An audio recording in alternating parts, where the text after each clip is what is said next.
with a piercing cry in the dimly lit royal chambers. Queen Epicee cradles her infant son, tears streaming down her face as she whispers, forgive me, my child. I failed to protect you again." Her voice cracks, but her sorrowful words cut through the silence. Nearby, Princess Amara watches, her heart heavy with anger and despair. "Father," she begins, her voice trembling but fierce, "I regret ever being your daughter." Her words are filled with venom as she turns to King Yub, who stands motionless in the doorway. "You are a wicked man, an evil man," she spits, her eyes blazing with hatred. King Yub remains unmoved, his face a cold mask. The tension in the room is palpable, as if the air itself were holding its breath. Outside the window, the kingdom of AI slumbers, unaware of the storm brewing within the palace walls. Nestled in the heart of a vast region, the kingdom of AI was a land of striking beauty and contradictions. Its rolling hills were covered with lush forests, its rivers flowed abundantly, and its soil was so fertile that crops seemed to sprout effortlessly from the earth. The city at the kingdom's center, AI City, was a bustling hub of trade and culture, where merchants from distant lands gathered to exchange goods, stories, and secrets. Yet, beneath this surface prosperity, AI carried the weight of its king's iron rule. King Yub, a towering figure with a presence as cold and unyielding as stone, was both feared and respected.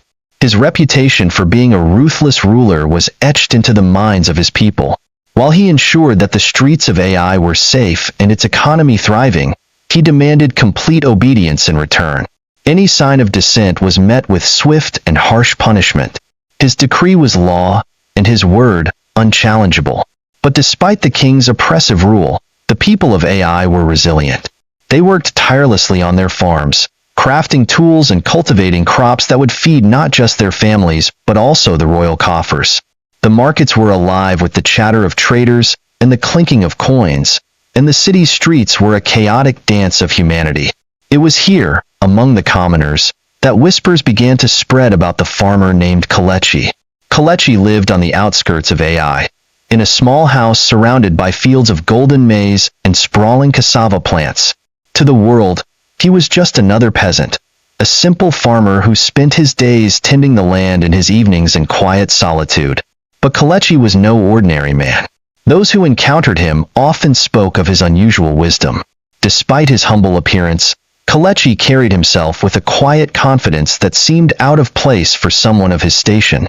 His words, though simple, carried weight, and his eyes seemed to hold secrets that others couldn't decipher. Yet, for all his charm and intelligence, Kelechi's attempts to find a wife had been met with repeated rejection. "Why would I marry a poor farmer?" one woman had said, rolling her eyes as she turned away.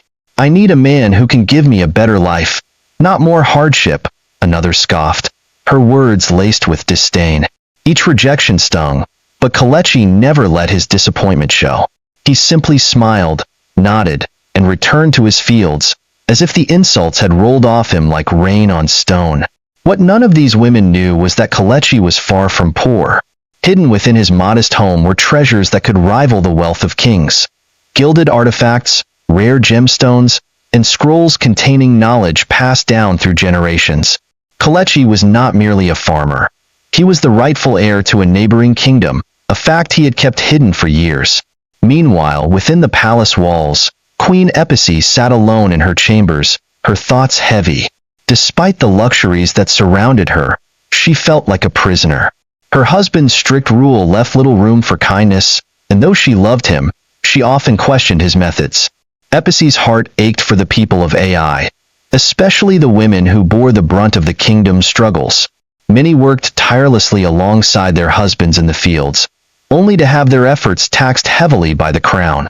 As a mother, Epicee hoped her son, Prince Ikenna, would grow to be a ruler who could balance strength with compassion. But even as she dreamed of a better future, Epicee knew that change would not come easily. King Yub's grip on the kingdom was strong, and anyone who dared to challenge his authority risked their life. The paths of the farmer and the royal family were about to cross in ways that would alter the course of AI's history. Late one evening, as Kelechi walked through the bustling marketplace, he noticed a group of guards escorting a young woman in a fine cloak. She moved with an air of defiance, her chin held high despite the whispers that followed her. It was Princess Amara. Their eyes met briefly as she passed by, and for a moment, Kelechi felt a strange pull, as if the world around them had slowed. He didn't know it then, but this fleeting encounter would set into motion a series of events that would change everything, for him, for the royal family, and for the kingdom of AI. As night fell over the city, the stars above AI burned brightly, oblivious to the storm brewing below. Kelechi returned to his modest home, his mind racing with thoughts of the mysterious woman. In the palace, Queen Episi stood at her window, gazing out at the city lights. She whispered a prayer for her children, for her people, and for the courage to do what was right. And in the shadows, King Yub plotted his next move, unaware that his greatest challenge was already beginning to take shape. The sun rose over the kingdom of AI, its golden light filtering through the thick forest that surrounded the palace. Inside the grand stone walls, life began to stir. Servants scurried about, preparing for the day, while guards patrolled the corridors with their usual stoic expressions. In the east wing of the palace, Queen Episi sat in her private chamber, sipping from a porcelain cup of herbal tea. She appeared calm, but her mind was far from at ease. Her thoughts lingered on the previous night's encounter with Princess Amara, who had come to her in tears. "I hate him," Amara had said, her voice trembling. "Father cares for nothing but power. He sees us as pawns in his grand game, not as family. I cannot live under his shadow anymore." Episi had tried to console her daughter, but her own doubts about King Yub weighed heavily on her heart. While she admired his strength and determination, his lack of compassion troubled her deeply. For years, she had tried to soften his heart, to show him that ruling with mercy could be just as effective as ruling with an iron fist. But her efforts seemed in vain. Now, more than ever, Episi placed her hope in their son, Prince Ikena. Prince Ikena was the pride of AI, a young man of 22 who had inherited his father's imposing stature and his mother's gentle nature. He was tall and broad-shouldered, with piercing eyes that seemed to see right through a person. Despite his royal upbringing, Ikena often mingled with the commoners, disguised in simple clothing to understand their struggles. On this particular morning, Ikena left the palace before dawn, slipping out through a hidden passageway known only to him and a trusted servant. He carried a small pouch of coins and a satchel slung over his shoulder. The marketplace was already bustling by the time he arrived. Merchants called out their wares, children darted through the crowd, and the scent of freshly baked bread filled the air. Ikena walked among the people, listening to their conversations and observing their lives. It was during these secret outings that he felt most alive. In the palace, he was a prince, expected to follow in his father's footsteps. But here, among the commoners, he could simply be himself. As he moved through the crowded streets, his attention was drawn to a commotion near a vegetable stall. A young boy was being scolded by an angry merchant, who accused him of stealing. "Please, sir," the boy pleaded, clutching a small carrot in his hands. "I was only trying to feed my sister. We have nothing to eat." Before the situation could escalate, Ikena stepped forward. "Is this the trouble?" he asked, holding up a coin. "Let me pay for the boy's mistake." The merchant hesitated, glancing at Ikena's plain clothing. He didn't recognize the prince, but saw no reason to refuse the payment. With a huff, he snatched the coin and waved the boy away. Ikena knelt beside the boy and placed a hand on his shoulder. "Be careful next time," he said softly. "Stealing may seem like the only way, but it will only bring more trouble. Here." He handed the boy a few more coins. "Take this and buy food for your sister." The boy's eyes widened with gratitude. "Thank you, sir. May the gods bless you." As Ikena watched the boy run off, a voice spoke behind him. "You've got a kind heart for a stranger." Ikena turned to see a man standing nearby.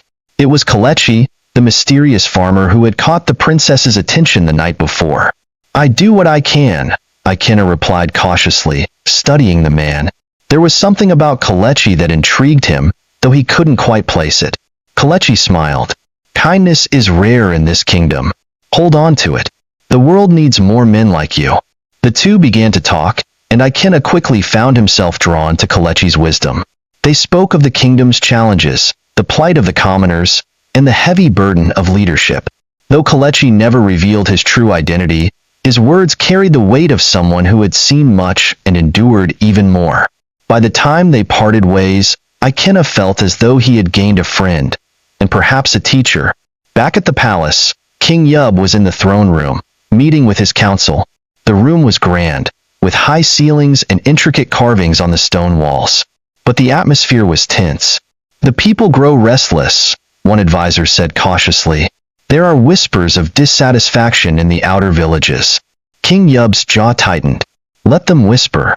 As long as they do not act, I have no reason to be concerned." Another advisor, braver than the rest, spoke up. "Your Majesty, might it not be wise to show some leniency? Perhaps lowering the taxes or granting aid to the struggling farmers?" The king's eyes narrowed. "Weakness breeds rebellion," he said coldly. "If we show leniency now, they will only demand more. My rule has kept this kingdom strong, and it will remain so." The council fell silent, unwilling to press the issue further. But as they dispersed, Queen Epicee lingered in the shadows, having overheard the conversation. Her heart ached for the people of Ai, and she resolved to do what she could to help them, even if it meant going against her husband's wishes. In the days that followed, Ikena continued to visit the marketplace, often crossing paths with Kelechi. Their bond grew stronger, though neither realized how deeply their fates were intertwined. And in the distance, far beyond the borders of Ai, forces were stirring that would soon test the strength of the kingdom, and the hearts of those who called it home. In the quiet of the early morning, Kelechi stood in his fields, the first rays of sunlight casting a golden hue over the fertile soil. His hands were calloused from years of labor, and his clothes bore the stains of his trade, yet his posture exuded a dignity that belied his humble appearance. With each swing of his hoe, his thoughts wandered, replaying his encounters with the prince and the fleeting glance he'd shared with Princess Amara. The princess had been a vision of strength and defiance, her fiery spirit evident even in the briefest of moments. And the prince? Ikena carried a spark of hope, a light that hinted at a future Ai could aspire to, a stark contrast to the grim shadow cast by King Yub. But Kelechi knew better than to dwell on such thoughts. He had a purpose, one that required patience and caution. He was not just a farmer. He was the son of a fallen king, the rightful heir to a neighboring kingdom known as Izinwa. Years ago, Izinwa had been a prosperous land, much like Ai. Kelechi's father, King Adil, had ruled with wisdom and fairness, earning the loyalty of his people. But prosperity often breeds envy, and Izinwa's wealth had drawn the attention of rival kingdoms. In a swift and brutal coup, orchestrated by allies turned traitors, King Adil was overthrown. The royal family was slaughtered, and the palace burned to the ground. Kelechi, only a boy at the time, was smuggled out of the kingdom by a loyal servant. They fled to Ai, where they lived in hiding for years. The servant, who had once been a trusted advisor to the king, taught Kelechi the values of humility, resilience, and strategy. Before his death, the servant entrusted Kelechi with the knowledge of his true heritage and a collection of treasures hidden away in a secret chamber beneath their modest home. Kelechi had since built a quiet life for himself in Ai, blending in among the commoners. But he never forgot who he was or the promise he made to himself, to one day reclaim his birthright and honor his father's memory. For years, Kelechi had sought a partner to stand by his side, someone who could share in his vision of justice and rebuilding. But every woman he approached turned him away, blinded by his outward appearance. "Only a fool judges by what they see," he often reminded himself, though the sting of rejection never fully faded. Despite this, Kelechi remained steadfast. He knew that his true wealth was not in gold or jewels, but in his character, his knowledge, and his unyielding determination. One evening, as Kelechi was preparing to retire, he heard a soft knock at his door. He opened it to find Queen Epicee standing there, cloaked in a simple garment to disguise her identity. "Your Majesty," Kelechi said, bowing deeply, "to what do I owe this honor?" Epicee stepped inside, her expression grave. "I've heard of you, Kelechi. The people speak of your wisdom, Your kindness. I've come to ask for your help." Kelechi gestured for her to sit, though his mind raced with questions. "How can a simple farmer like me assist the queen?" Episi hesitated before speaking. "I know you are no ordinary farmer," she said quietly. "Your words carry the weight of someone who has seen much, who understands power and its consequences. My son, Prince Ikena, respects you. He has spoken of your insights." Kelechi's heart skipped a beat. Had his identity been uncovered? "Ikena is a good man," Episi continued, "but he is young and inexperienced. He will one day rule AI, and I want him to lead with both strength and compassion. I need someone to guide him, to show him what it means to serve the people." Kelechi regarded her carefully. "And what of King Yub?" Episi's face darkened. "My husband is a strong ruler, but his strength comes at a cost. The people suffer under his rule, and though I have tried to temper his ways, he does not listen. Ikena may be our only hope for a better future." Kelechi nodded slowly, understanding the weight of her words. "I will do what I can, Your Majesty," he said, "but change will not come easily." Episi placed a hand on his arm. "I know, but even the smallest spark can start a fire." Over the following weeks, Kelechi began spending more time with Prince Ikena, sharing his knowledge of leadership, strategy, and the importance of empathy. The two grew close, their bond strengthening with each passing day. But Kelechi's growing influence did not go unnoticed. Whispers began to spread among the palace guards and advisors, and King Yub, ever vigilant, began to suspect that something was amiss. Late one night, Kelechi sat alone in the secret chamber beneath his home, surrounded by the treasures of Ezenwa. He ran his fingers over a golden pendant bearing his family's crest, the weight of his mission pressing heavily on his shoulders. He knew that the road ahead would be treacherous. His growing connection to the royal family placed him in the king's sights, and any misstep could cost him everything. But Kelechi was not afraid. He had spent years preparing for this moment, and he would not falter now. As he extinguished the lamp and climbed the stairs back to his modest living quarters, Kelechi whispered to himself, "Patience. The time is coming." And as the kingdom of AI slumbered, the first ripples of change began to stir. The atmosphere within the palace grew tense as whispers about Kelechi reached the ears of King Yub.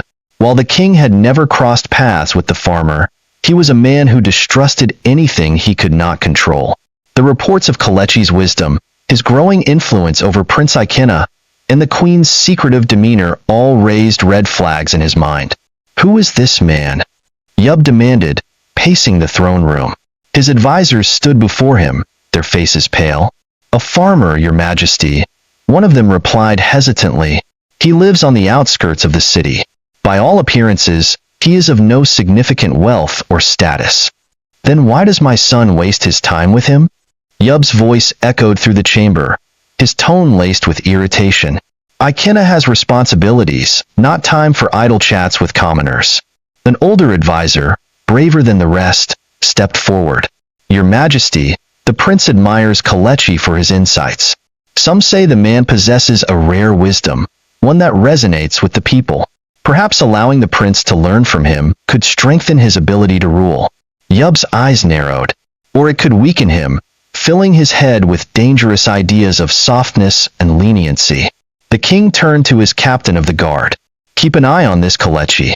I want to know everything about him, where he goes, whom he meets, and what he says.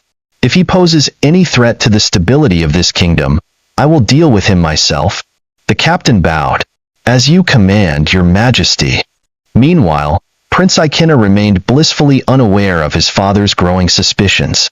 He continued to visit Kelechi, drawn to the farmer's unique perspective on leadership and life. One day, as they sat beneath a large baobab tree overlooking the fields, Ikena shared his frustrations. "My father believes strength is the only way to rule," he said, tossing a pebble into the dirt. "He thinks compassion is a weakness, but I see how the people suffer under his hand. I don't want to lead like that." Kelechi studied the prince, his expression thoughtful. "Strength and compassion are not opposites, Ikena.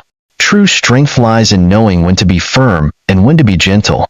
A ruler who can balance the two will earn not just fear, but loyalty." Ikena nodded slowly. "But how can I convince my father?" He sees the world in black and white. If I challenge him, I risk alienating him, and possibly losing his trust entirely. Kelechi's gaze grew distant. Sometimes, to change the course of a river, you must first understand its source. Why does your father rule the way he does? What shaped his beliefs? The prince frowned, realizing he had never truly considered this. His father had always seemed unyielding, as if born that way. But perhaps there was more to King Yub's story than he knew. While Ikena sought answers, Princess Amara had her own battles to fight. Her relationship with her father had grown increasingly strained, and she refused to sit idly by as the kingdom suffered. One evening, during a royal banquet, Amara publicly questioned one of her father's decisions. "Father," she said, her voice steady despite the tension in the room, "why must the taxes on the outer villages be so high? The people are struggling to survive, yet we demand more from them than they can give." The room fell silent, all eyes on the king. King Yub's expression darkened.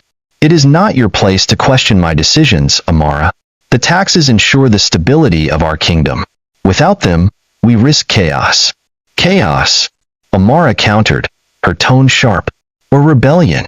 Perhaps if we showed the people more kindness, they would not feel the need to rebel." The king rose from his seat, his presence looming over the banquet hall.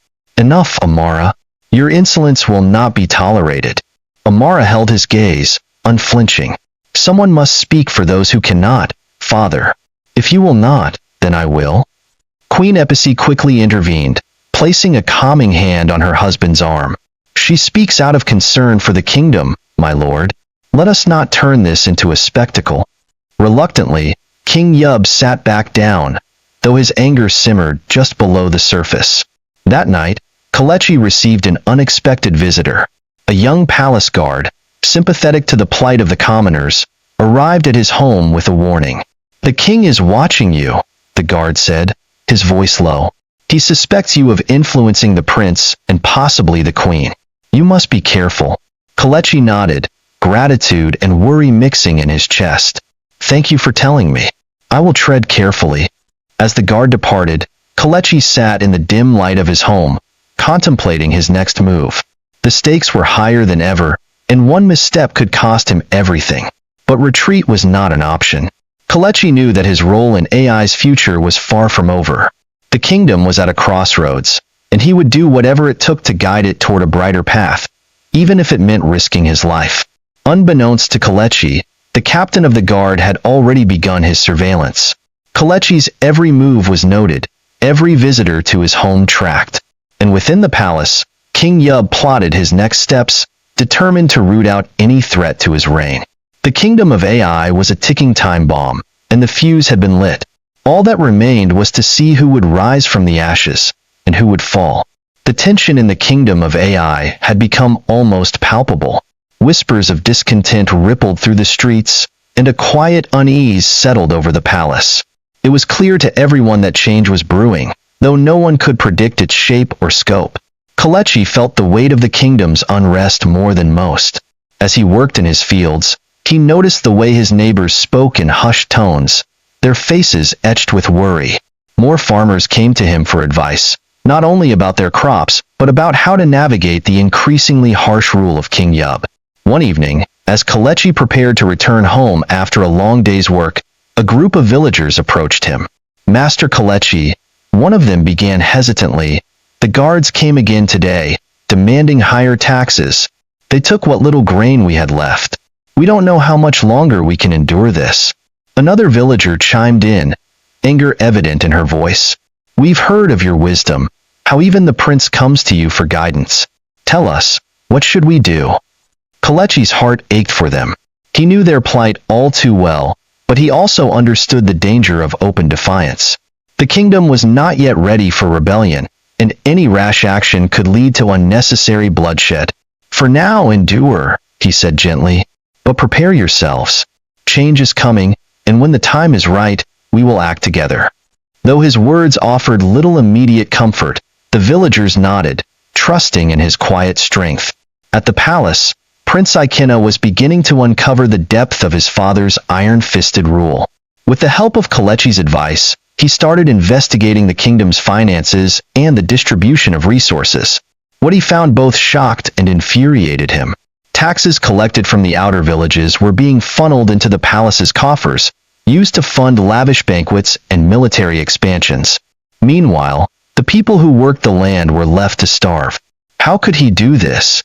Ikena muttered, pacing his chambers. Does he not see the suffering he causes?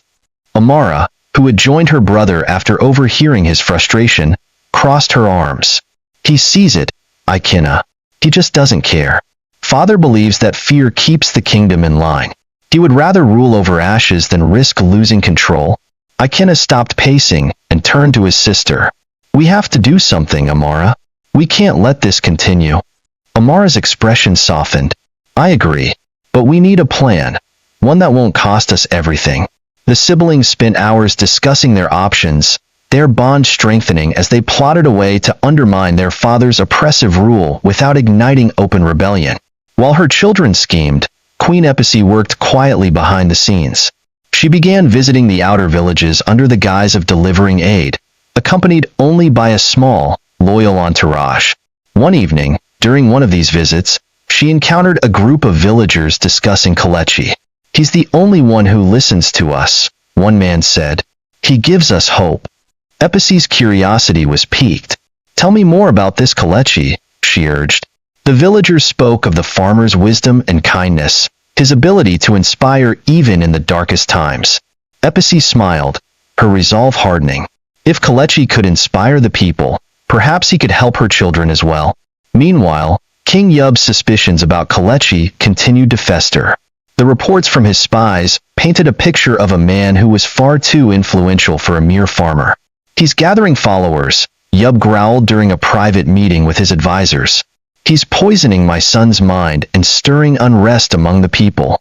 One advisor, ever cautious, suggested taking action. Perhaps it's time to eliminate the threat, Your Majesty. Remove Kelechi, and the people will lose their focus. But Yub shook his head. Not yet. I want to know his every move, his every connection. If we act too soon, we risk making him a martyr. No, we must be patient. Late one night, as the palace slept, Ikena and Amara slipped out through the hidden passageway that led to the outskirts of the city. They had decided to seek Kelechi's counsel, believing he might hold the key to uniting the kingdom's fractured people. When they arrived at his modest home, Kelechi greeted them with surprise but quickly ushered them inside. What brings the prince and princess to my doorstep at this hour? He asked, his tone cautious. We need your help, Ikena said bluntly. The kingdom is crumbling under my father's rule, and we can't stand by any longer. Kelechi studied them, his expression unreadable. And what do you plan to do? Amara stepped forward. We want to unite the people, to show them that there's another way, your way. But we can't do it alone. Kelechi sighed, his mind racing. He had always known this moment would come, but he hadn't expected it so soon. You realize the risk you're taking? He asked. If your father discovers this, it could mean your lives. We're willing to take that risk, Ikena said firmly. After a long pause, Kelechi nodded. Very well. But if we're to succeed, we must move carefully. The people are ready for change, but they need a leader. Someone they trust, someone they believe in. That someone is you, Ikena. The prince's eyes widened. Me? But I'm not ready. You are, Kelechi interrupted. You just don't see it yet. Together, we will prepare you for what's to come. And so, an unlikely alliance was formed, one that would set the stage for a battle not just for the throne, but for the very soul of the kingdom. Unbeknownst to them, however, a shadow moved in the darkness outside Kelechi's home. One of the king's spies had followed the royal siblings, and now rushed back to the palace to deliver the news. The storm brewing over AI was about to break, and no one would escape its wrath unscathed. As the first rays of dawn broke over the kingdom, a rider galloped into the palace courtyard, his face pale and his breathing ragged. The spy had returned with news that would shift the balance of power in AI. Your Majesty, he panted, kneeling before King Yub in the grand hall. I bring urgent news. The prince and princess were seen visiting the farmer, Kelechi, in the dead of night. Yub's eyes burned with fury as he rose from his throne. What business do my children have with that peasant? Speak. They spoke of uniting the people, the spy continued, of challenging your rule. The farmer, he seems to be advising them, your majesty. A heavy silence descended upon the room. The king's advisors exchanged uneasy glances, knowing the storm that was about to erupt. Yub clenched his fists, his voice a low growl. My own blood conspires against me. This is treason. One of his closest advisors stepped forward cautiously. Your majesty, perhaps the prince and princess are misguided. If we confront them directly, they might yet be swayed back to loyalty. But Yub shook his head. They have made their choice. And this farmer, he is the root of this rebellion.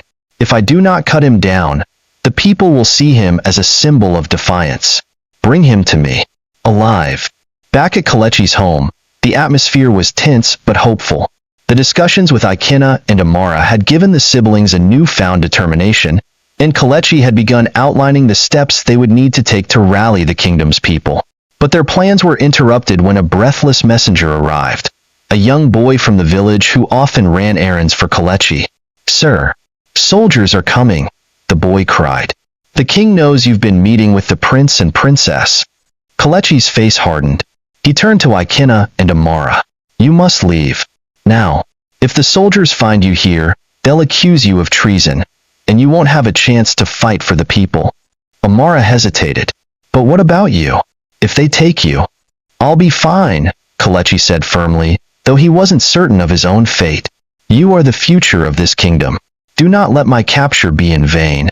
Reluctantly, Ikenna and Amara slipped out through a hidden passage Kelechi had prepared for emergencies, their hearts heavy with guilt and fear. The soldiers arrived minutes later, their boots thundering against the ground. They burst into Kelechi's home, finding him seated calmly at his table, as if awaiting their arrival. Kelechi, the captain of the guard said, his voice cold. By order of King Yub, you are under arrest for conspiracy against the throne. Kelechi rose slowly, his expression unyielding.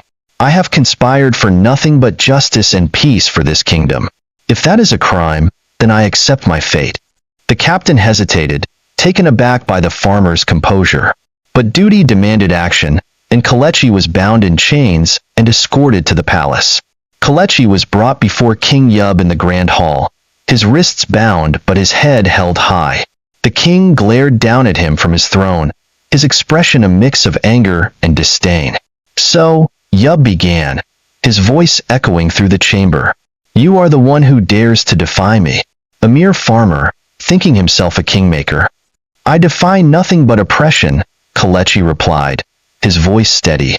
The people of AI deserve better than to live in fear and poverty while their king hoards wealth and power. Yub's face darkened. You speak of the people as if they matter. They are subjects, nothing more. It is my strength that keeps this kingdom from falling into chaos. Your strength, Kelechi said, meeting the king's gaze, is the very thing tearing this kingdom apart. A ruler who does not serve his people is not a king, but a tyrant. The room fell silent, the audacity of Kelechi's words shocking everyone present. Yub rose from his throne, descending the steps until he stood directly before Kelechi. You have poisoned my children's minds, turned them against their own father. For that, you will pay dearly. As Kelechi was dragged away to the dungeons, word of his arrest spread like wildfire. The villagers who had come to depend on him were outraged, their whispers of discontent growing louder. In the shadows, Ikenna and Amara began to organize.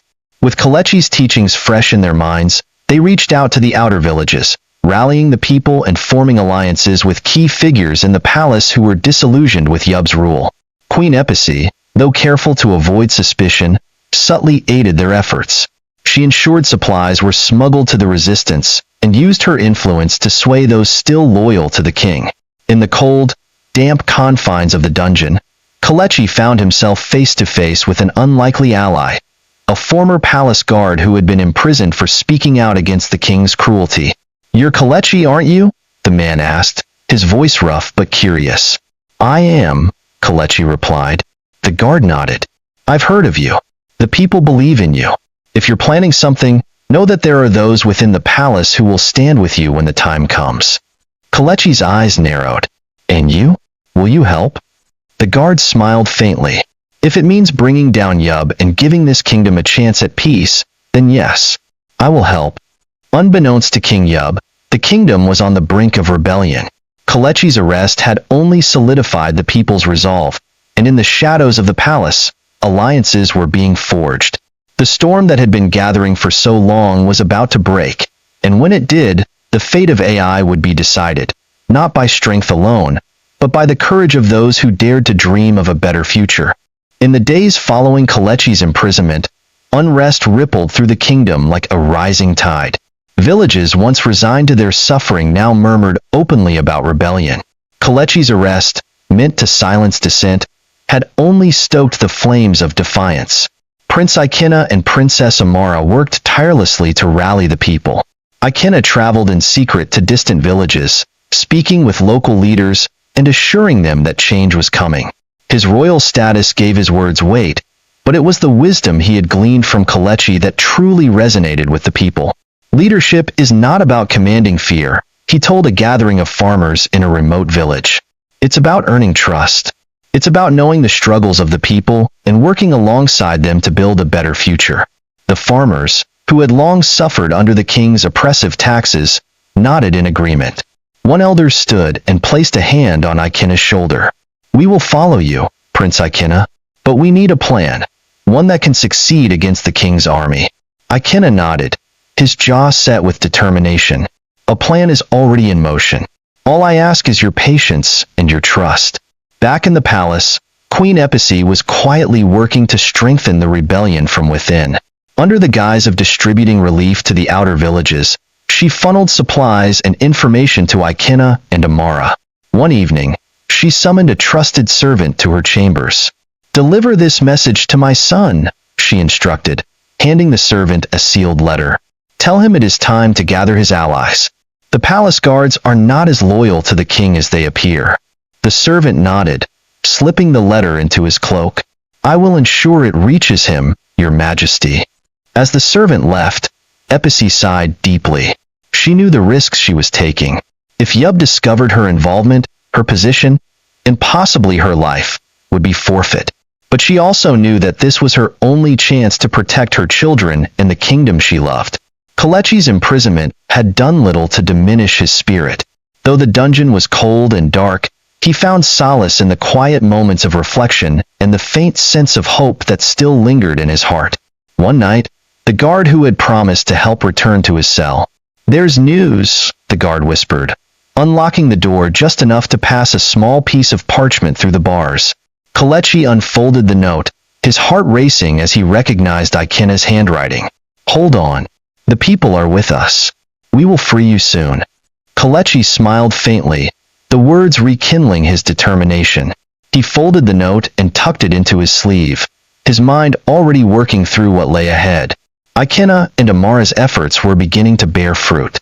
In addition to rallying the villagers, they had managed to recruit a small but loyal group of palace guards disillusioned with King Yub's rule. These guards provided crucial intelligence about the king's plans and movements. One of the guards, a young man named Tobe, proved particularly valuable. "The king's forces are strong," Tobe explained during a secret meeting with Ikena and Amara. "But their loyalty is shallow. Many of them follow out of fear, not respect. If you can show them that there's another way, you might win them over." Ikena nodded thoughtfully. "We'll need a way to reach them, a message that speaks to their hearts." Amara's eyes lit up. "What if we send a proclamation? Something that outlines our vision for the kingdom, a vision of fairness, justice, and unity. If we can distribute it widely, it might sway those who are still on the fence." The idea was bold, but it carried risks. If the proclamation fell into the wrong hands, it could lead to their capture. "We'll do it," Ikena decided. "The people deserve to know what we stand for." Meanwhile, King Yub grew increasingly paranoid. Reports of unrest reached him daily, and though his spies assured him that the rebellion was still in its infancy, he knew better than to underestimate its potential. "I want the farmer interrogated," he told his captain of the guard. "Make him talk. I want to know every detail of his plans and his allies." The captain hesitated. Your Majesty, the man is resilient. He has endured the dungeon without breaking. Torture may. I said interrogate him, Yub snapped. Do whatever it takes. I will not have my kingdom torn apart by a mere peasant. With the help of their allies, Ikena and Amara crafted a powerful proclamation. It spoke of a kingdom where strength and compassion worked hand in hand, where rulers served the people instead of exploiting them. We stand not against the crown, the proclamation read, but against tyranny. Together, we can build a future where all are valued, where no one is left to suffer in silence. Join us, and let us reclaim the soul of AI. Copies of the proclamation were distributed throughout the kingdom, passed from hand to hand in secret. It reached farmers, merchants, and even some of the king's soldiers, many of whom began to question their loyalty. As the proclamation spread, Ikena and Amara prepared for the next phase of their plan, rescuing Kelechi. They knew the mission would be dangerous, but they also understood that Kelechi's presence was essential to uniting the rebellion. One night, as they finalized their plans, a messenger arrived with startling news. The king has ordered Kelechi's execution, the messenger said grimly. It's to take place at dawn in the palace square. The room fell silent, the weight of the revelation sinking in. We can't let that happen, Ikena said, his voice firm. If Kelechi dies, the rebellion will lose its heart. Amara placed a hand on his shoulder. Then we rescue him. Tonight. And so, as the kingdom of AI slept, the siblings and their allies prepared for the most daring act of defiance yet. A rescue mission that would either ignite the rebellion or seal their fate. As the moon hung low over the kingdom of AI, Prince Ikena, Princess Amara, and their loyal allies moved through the shadows like ghosts. Every step toward the palace dungeon was calculated, every breath measured. The stakes were higher than ever. Kelechi's life depended on their success. The rescue team gathered in a secluded grove outside the palace. Amara unrolled a map of the dungeon and laid it on the ground. This is where they're holding him, she whispered, pointing to a heavily fortified section beneath the east wing. Tobe says there are 2 guards stationed at the entrance, but they rotate every few hours. We'll need to move during the shift change to avoid detection. Ikena nodded. Once we're inside, we split into 2 groups. One will secure Kelechi, and the other will create a distraction to draw the guards away. One of their allies, a former palace guard named Tobe, chimed in. There's a service tunnel that runs beneath the dungeon.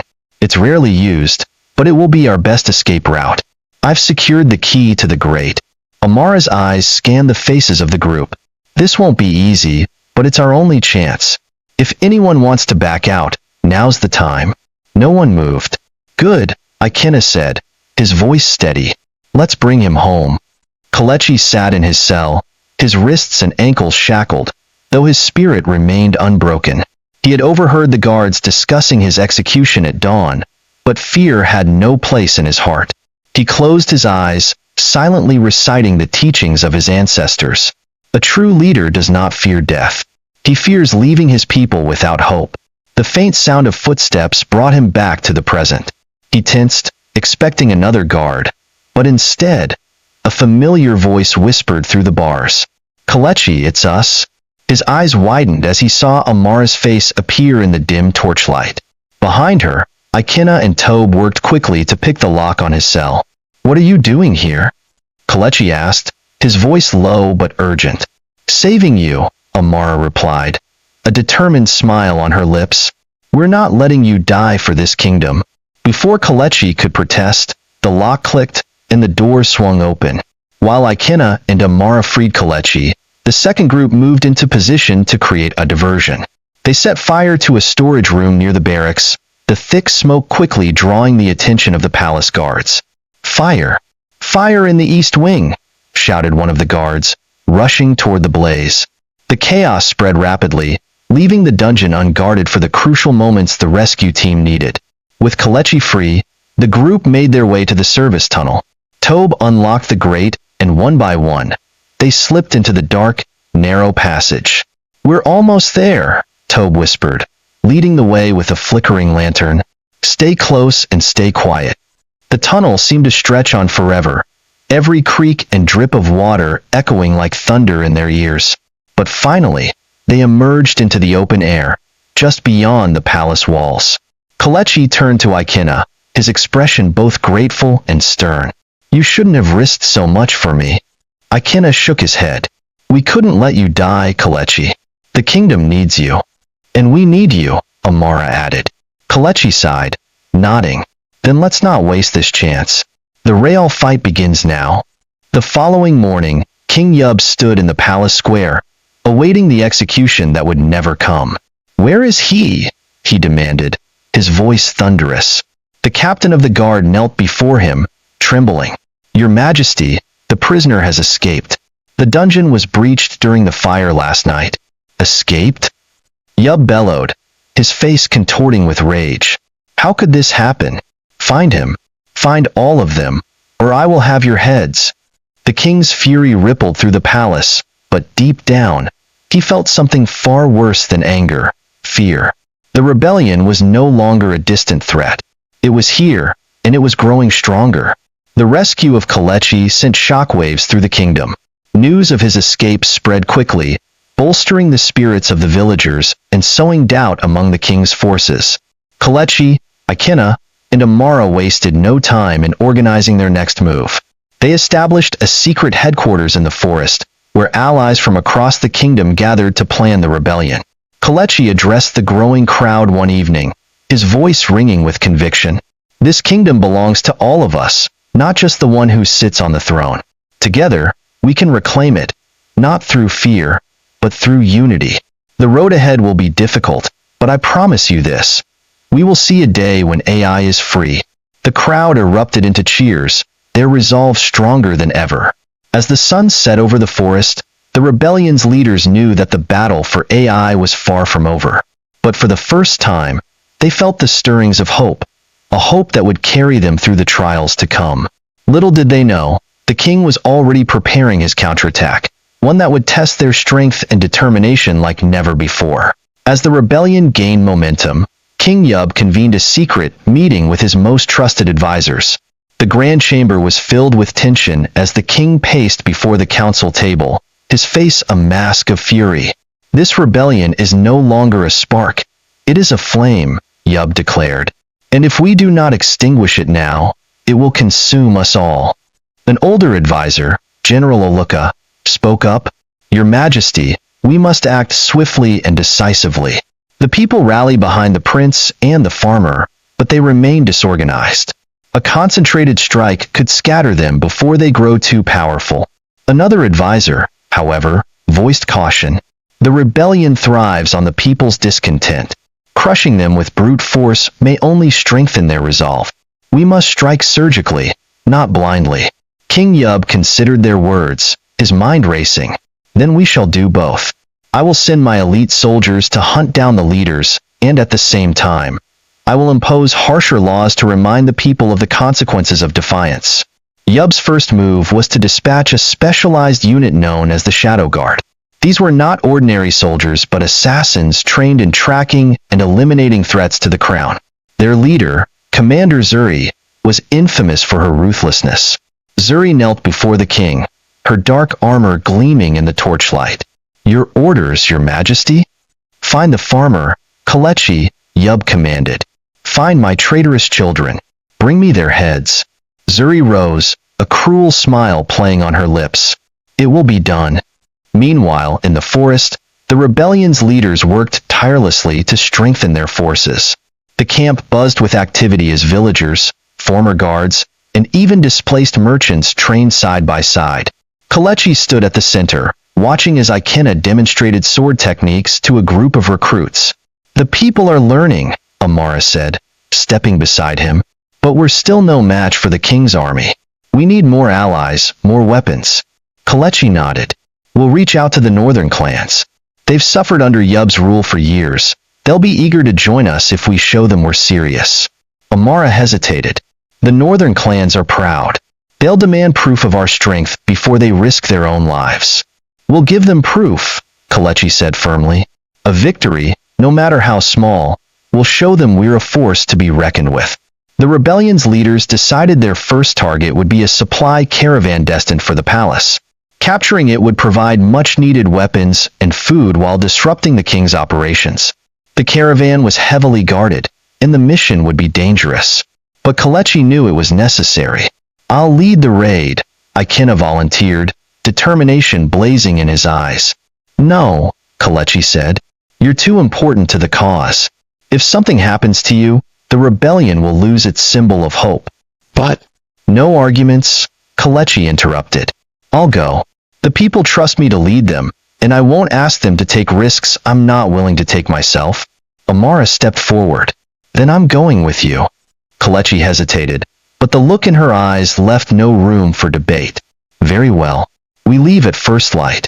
The ambush was set on a narrow forest path, where the terrain gave the rebels a natural advantage. Hidden among the trees, Kelechi, Amara, and their fighters waited as the caravan approached. The sound of hooves and wheels grew louder, and soon the caravan came into view. 3 wagons loaded with supplies, flanked by a dozen guards. "Wait for my signal," Kelechi whispered.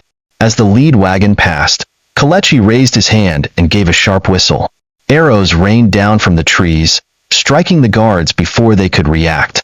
The rebels charged, their shouts echoing through the forest. The battle was quick and brutal. The guards fought fiercely, but they were outmaneuvered by the rebels' superior tactics. Within minutes, the caravan was theirs. Though the ambush was a success, it came at a price. Several rebels were injured, and one was killed. A young man barely old enough to hold a sword. Amara knelt beside the boy's lifeless body, her hands trembling. "He believed in us," she whispered, "and now he's gone." Kelechi placed a hand on her shoulder. "His sacrifice won't be in vain. We'll honor him by continuing the fight." As the rebels loaded the captured supplies onto their own carts, Kelechi addressed the group. "This is just the beginning," he said. "Today, we've shown the king that we're not afraid. But the road ahead will be harder still. We must stay strong, for ourselves, for each other, and for those who can no longer fight beside us." The rebels cheered, their spirits renewed despite their losses. Unbeknownst to the rebels, the Shadow Guard was already on their trail. Commander Zuri knelt beside the remains of the ambush site, her sharp eyes scanning the ground. "They were here," she said, running her fingers over a broken arrow. "Not long ago." One of her soldiers approached. "Shall we follow, Commander?" Zuri smirked. "No need to rush. Let them think they're safe. We'll strike when they least expect it." As the Shadow Guard disappeared into the forest, a sense of foreboding hung heavy in the air. The rebels had won their first battle, but the war was far from over, and their deadliest enemies were closing in. The wind carried a strange tension as the days passed. The victory over the supply caravan had given the rebellion a much-needed boost, but Kelechi and his leaders knew that this was only the beginning. The king's forces were vast, and the Shadow Guard was relentless. Back in the forest camp, the rebels worked day and night to fortify their position. New recruits had joined after hearing of their recent success, but they were still vastly outnumbered. Kelechi knew the kingdom's true battle was about to begin, and every step now would determine whether they lived to see another sunrise. Ikenna sat with him under the glow of a campfire one evening. "We need to move faster. We have momentum now, but we can't waste it. The Shadow Guard is too close." Kelechi nodded. "I know, and I'm counting on you, Prince Ikenna. The northern clans are our next move. If we can win them over, we'll have a much larger force." Amara, standing nearby, joined the conversation. "The northern clans are tough. They'll want to see us in action, prove that we're worth their loyalty."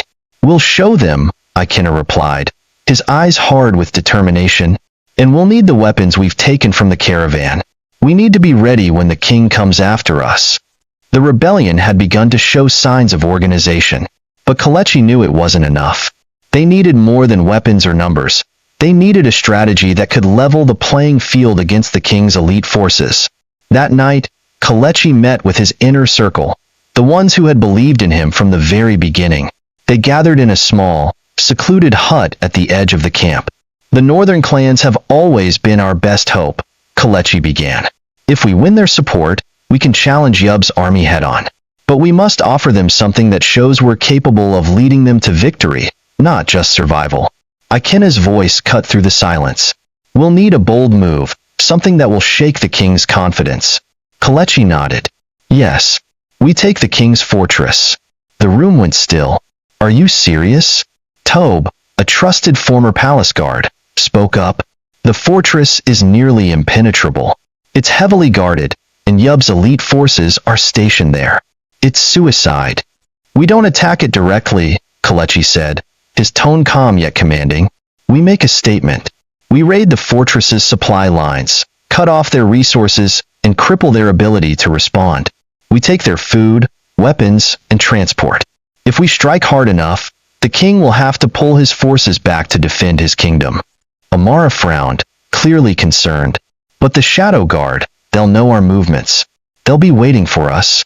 We'll use their tactics against them, Kelechi replied. We're not just farmers and merchants. We've learned to be soldiers. We strike when they least expect it, and we vanish before they can retaliate.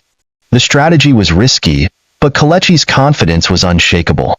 His words inspired the group, even though the danger was clear. I'll send word to the northern clans, Ikena said. If we move fast enough, we'll have them at our side by the time we make our move. Good, Kelechi replied. Standing? We'll strike in 3 days. Get ready. 3 days later, Ikena led a small delegation of rebels toward the northern highlands to meet the leaders of the northern clans. The journey was treacherous, but Ikena, Amara, and their companions pressed on, knowing that the future of their rebellion depended on this alliance. The northern clans were known for their fierce warriors and their loyalty to tradition. They didn't easily trust outsiders, and it would take more than a few promises to win their favor. The leader of the northern clans, Chief Zahir, was a grizzled veteran of countless battles. His reputation for ruthlessness was known across the kingdom. When Ikena and Amara arrived at his village, Zahir did not greet them with open arms. Instead, he challenged them. You come to my people asking for help, Zahir said, his voice like gravel. But what have you done to prove your worth? Show us you can lead us to victory, and we might consider your offer. But if you fail, we'll send you back to Yub with nothing but your heads on spears. Ikena stepped forward, his eyes unwavering.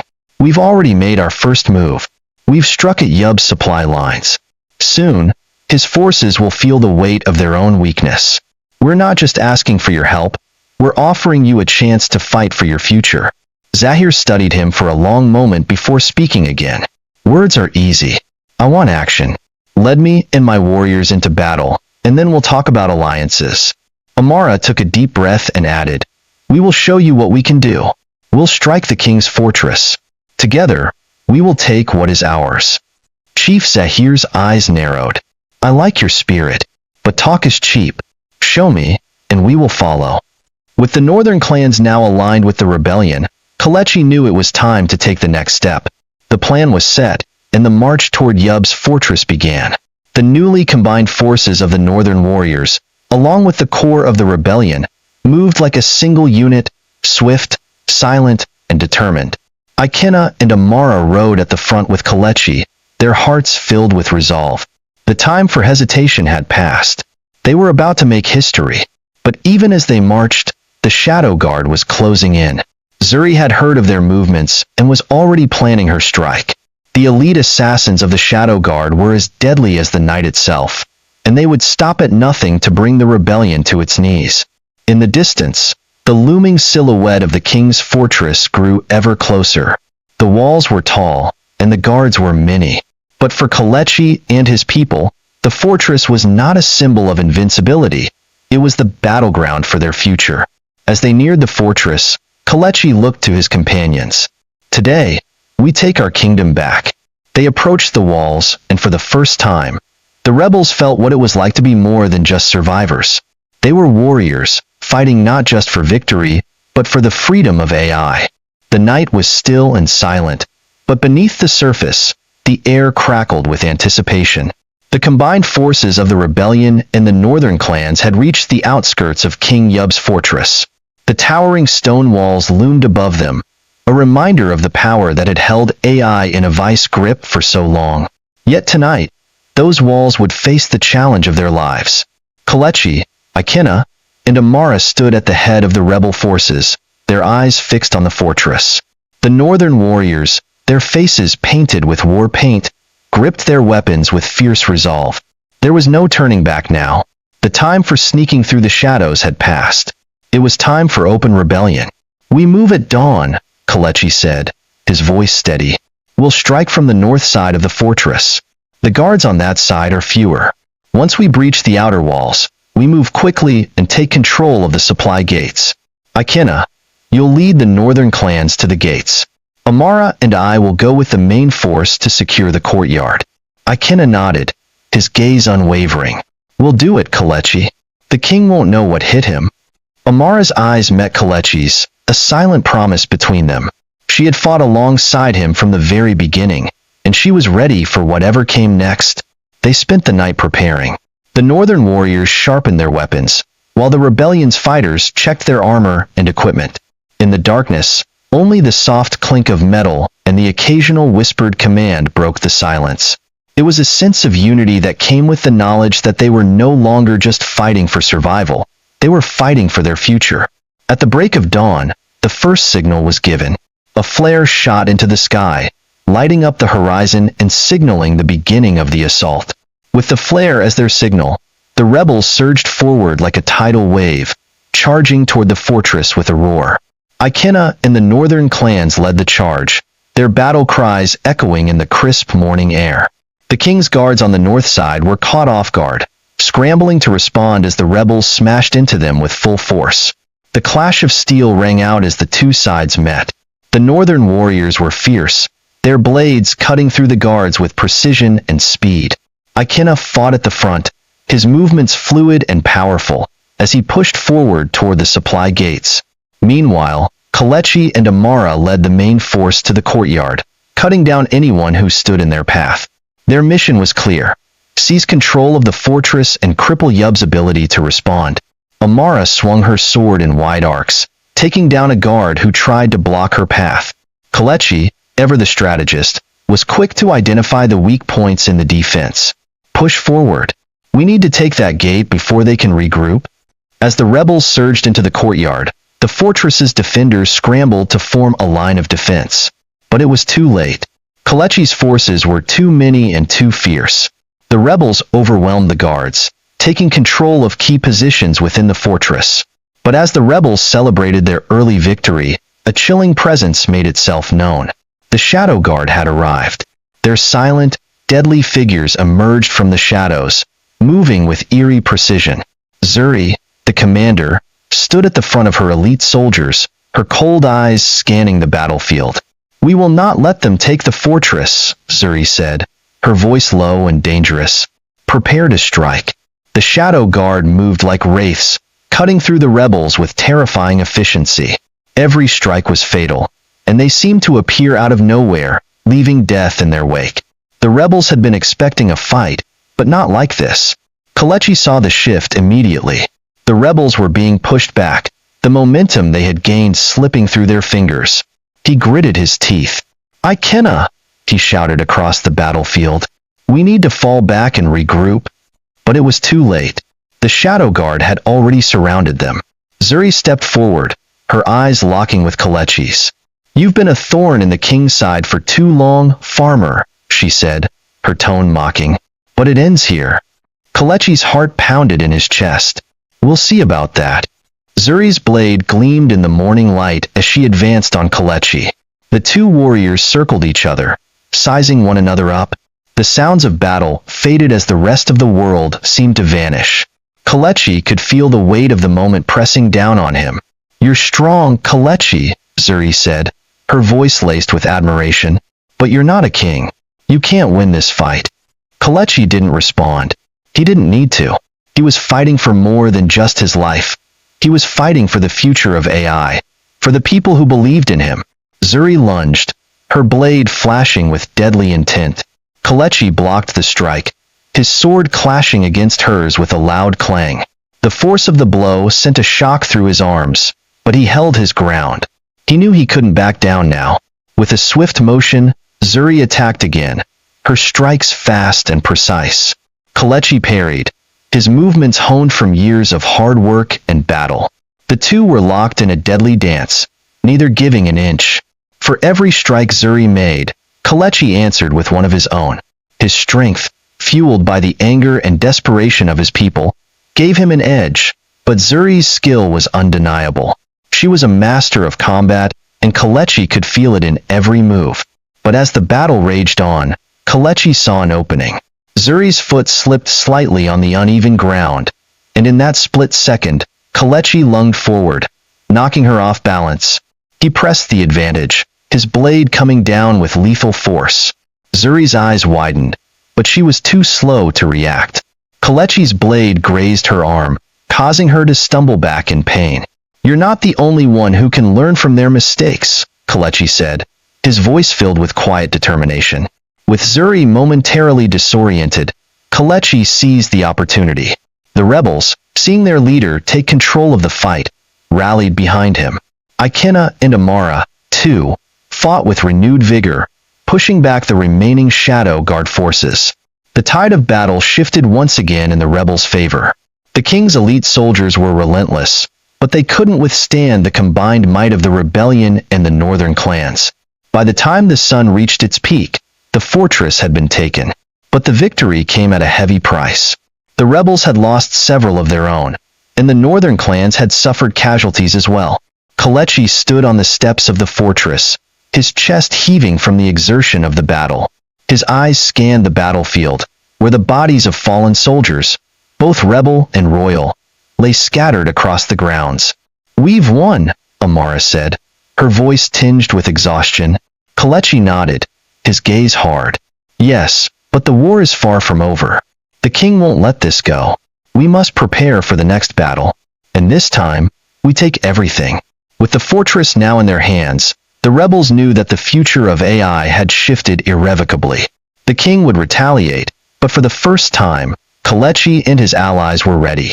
They had proven their strength, and they would fight until the last breath to claim victory. The storm had only just begun. The rebels' victory over the fortress was nothing short of monumental, but as the dust settled and the wounded were tended to, an uneasy tension gripped the air. The kingdom of AI had been shaken to its core, and word of the fall of the fortress spread like wildfire. But with every victory came a price, and Kelechi knew that their war was far from over. In the days following the battle, the rebels regrouped within the newly secured fortress. They fortified their position, repairing the walls, and preparing for the inevitable counterattack. But Kelechi knew they couldn't wait passively. They had to take the fight to Yub before the king could muster his full strength. Ikena, ever the strategist, sat with Kelechi in the war room. Maps of AI's land sprawled across the table, showing the locations of Yub's remaining strongholds. "We have the advantage for now," Ikena said, tapping his finger on the map. "But we can't stay here forever. Yub will regroup, and when he does, we'll be facing a force larger than anything we've ever fought before." Kelechi nodded, his brow furrowed in thought. "We need to strike quickly, take as many of his strongholds as we can. If we show him that we are everywhere, he'll have no choice but to divide his forces." Amara, who had been silent until now, spoke up. "It's a bold move, but we've already proven we can hit hard and fast. We just have to keep moving, hit one target after another." Kelechi agreed, but there was one glaring problem. The Shadow Guard, under Zuri's command, was still a formidable threat. Though they had been forced to retreat after their defeat at the fortress, they were not easily vanquished. "I need to deal with the Shadow Guard," Kelechi said grimly. "They are the king's most dangerous weapon, and if we don't neutralize them, every victory we claim will be short-lived." Ikena and Amara exchanged a glance, both understanding the weight of the task ahead. The Shadow Guard were a ghostly, silent force, assassins who moved through the shadows, leaving death in their wake. If Kelechi was to take them down, he would need a plan as ruthless as they were. It wasn't long before Kelechi's worst fears were realized. The king, enraged by the loss of the fortress, unleashed his full wrath upon the rebels. A series of lightning-fast strikes took place across the kingdom, his forces attacking villages, destroying supply routes, and laying waste to any territory that had shown support for the rebellion. Kelechi and Ikena watched as their hard-won gains began to slip through their fingers. They needed to act quickly, or risk losing everything. "We'll split our forces," Kelechi decided. Ikena, take a group and go after the southern stronghold. It's one of Yub's most vital positions, and if we take it, we'll disrupt his supply lines. Ikena nodded. What about you? I'll take a smaller force and hunt down the shadow guard, Kelechi said. I need to make sure they can't strike from the shadows anymore. Amara's voice was filled with concern. Kelechi, you know that Zuri won't make it easy. She'll be waiting for you. I'm ready, Kelechi replied, his voice cold with determination. If I don't take them down now, they will hunt us until the end. Kelechi led a small band of elite fighters through the rugged terrain towards the last known location of the Shadow Guard. Their mission was clear: track down and eliminate the threat before the Shadow Guard could launch another surprise attack. As they moved deeper into the forest, the tension was palpable. The sounds of nature surrounded them, chirping birds, rustling leaves. But there was no mistaking the feeling of being watched. Kelechi's senses were on high alert. He knew Zuri wouldn't make the mistake of attacking head-on. No, she would wait, picking them off one by one. Stay close, Kelechi whispered to his group. If we're going to survive this, we need to move like them, quiet, swift, and deadly. The group moved in silence, following Kelechi's lead. They had been tracking the Shadow Guard for days, and they knew that the assassins were close. But every step felt like walking into a trap.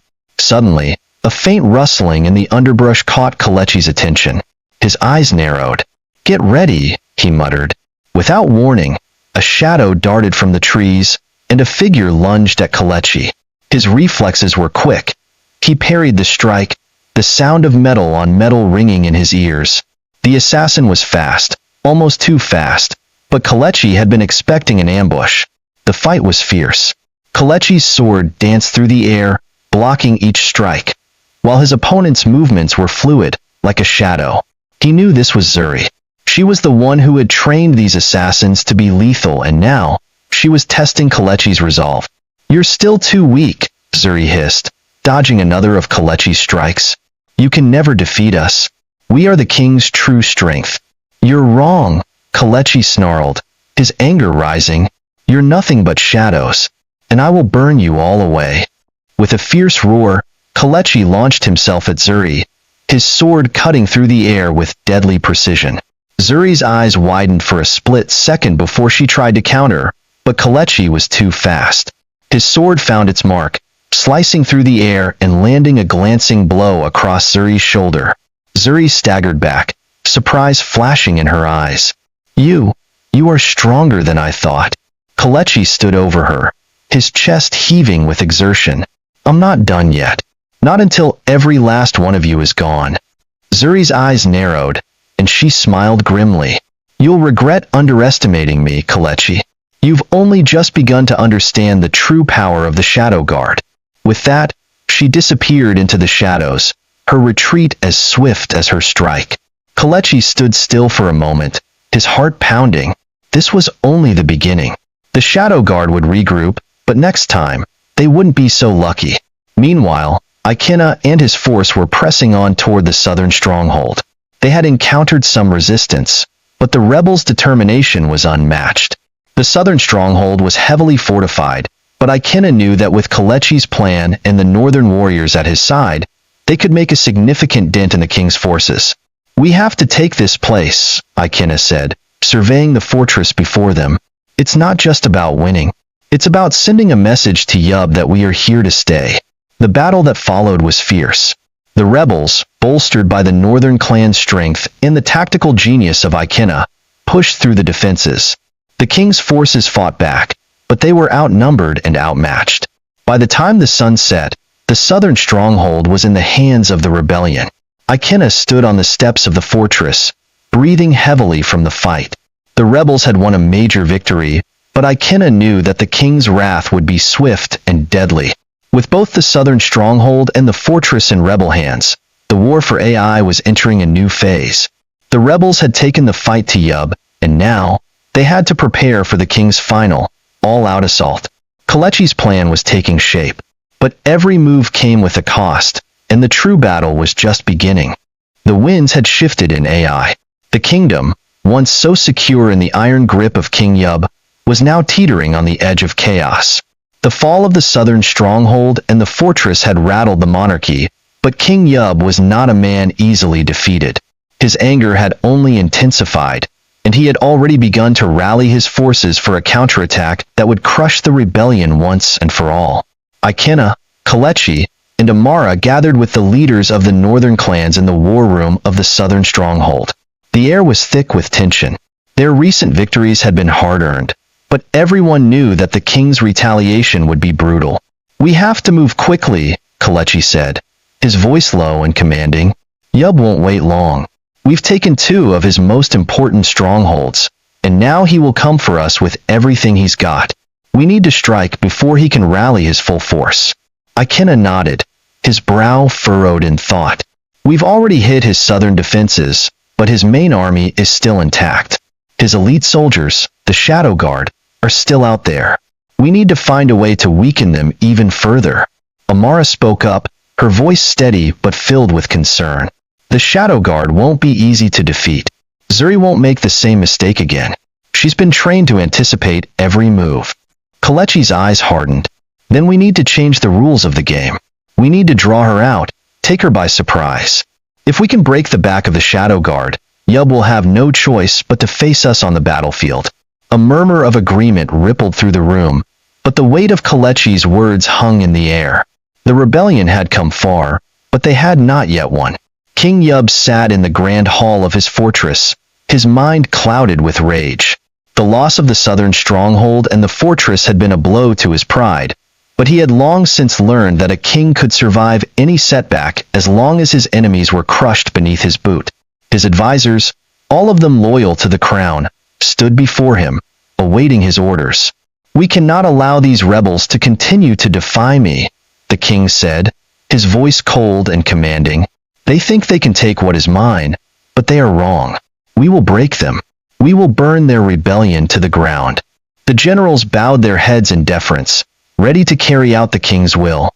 "We will summon the full might of the kingdom's army, your majesty," one of the generals said. "We will take back the southern stronghold and the fortress." "No," Yub interrupted sharply. "We will not just take it back. We will make an example of them. We will strike fast, with precision. Their rebellion will be crushed in a single blow." He turned to his most trusted commander, Zuri. "Prepare the Shadow Guard. We will leave no room for mercy." Zuri nodded, her cold eyes gleaming with determination. "It will be done, my king. The rebels will not survive."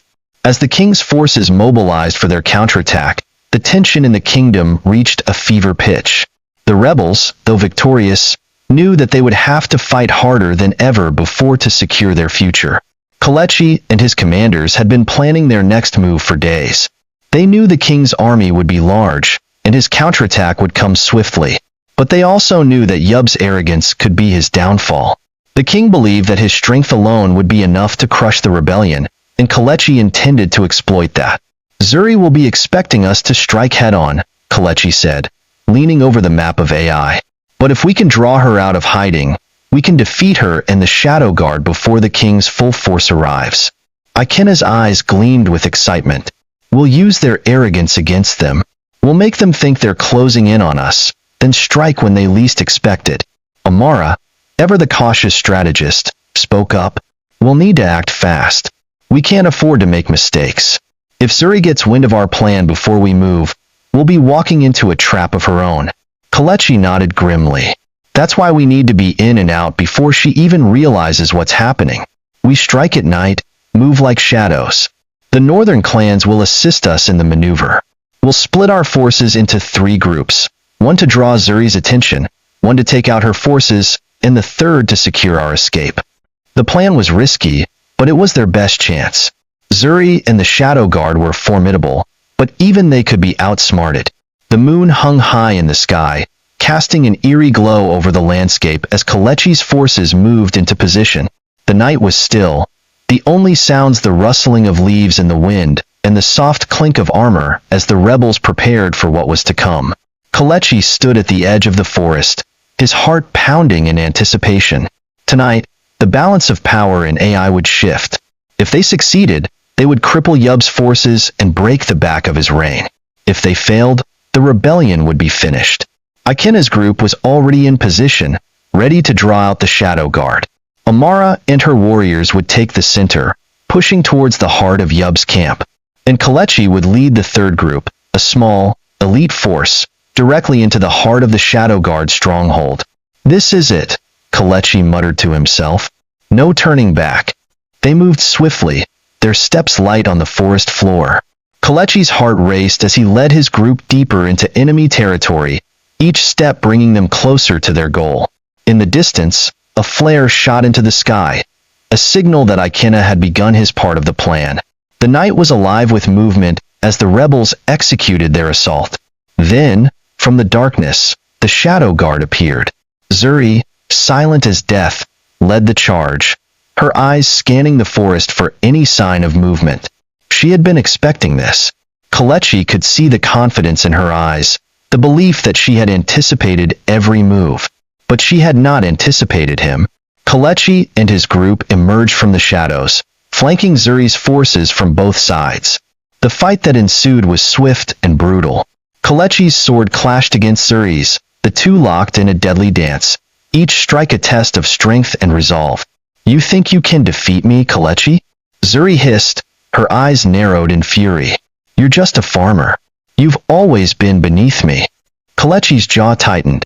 I may have been a farmer, but now I fight for something greater than myself. I fight for my people, and that's more than you'll ever understand. With a roar, he pushed forward, his sword cutting through the air with deadly precision. Zuri's eyes flashed with anger, but she was not fast enough to evade the strike. Kelechi's sword found its mark, and Zuri staggered back, a thin line of blood trickling from the corner of her mouth. But she was not done yet. With a fierce cry, Zuri lunged again, her blade aimed directly for Kelechi's heart. This time, Kelechi was ready. He sidestepped the blow and struck with all his might, driving his sword through Zuri's armor. The battle between the two was fierce, but in the end, Kelechi's resolve won out. Zuri fell to the ground, defeated but not dead. She would live, but her power was broken. The Shadow Guard, seeing their leader fall, faltered, unsure of how to proceed. Kelechi's warriors pressed their advantage, taking down the remaining assassins. But the battle was far from over. The full force of Yub's army was closing in, and the rebellion's next challenge was just beginning. The battle for AI was entering its most critical phase. Kelechi stood over Zuri's fallen form, breathing heavily, his sword slick with her blood. The leader of the Shadow Guard had been defeated, but it wasn't a time for celebration. There was no time to rest. The rest of the Shadow Guard had fallen back into the woods, regrouping, and Yub's army, though scattered, was swiftly closing in. The night had been full of surprises, but the war was far from over. As Zuri's lifeless body was carried away by the rebels, Kelechi turned to his warriors. They had struck a significant blow to the king's forces, but now was the time to move fast. The rebellion's victory tonight had to be used as a springboard. Ikena, Amara, Kelechi called out. We need to move quickly. The king won't waste time sending his forces after us. We've dealt a heavy blow, but Yub is a vengeful man. We can't allow him to rebuild his army. Ikena, his face grim but determined, stepped forward.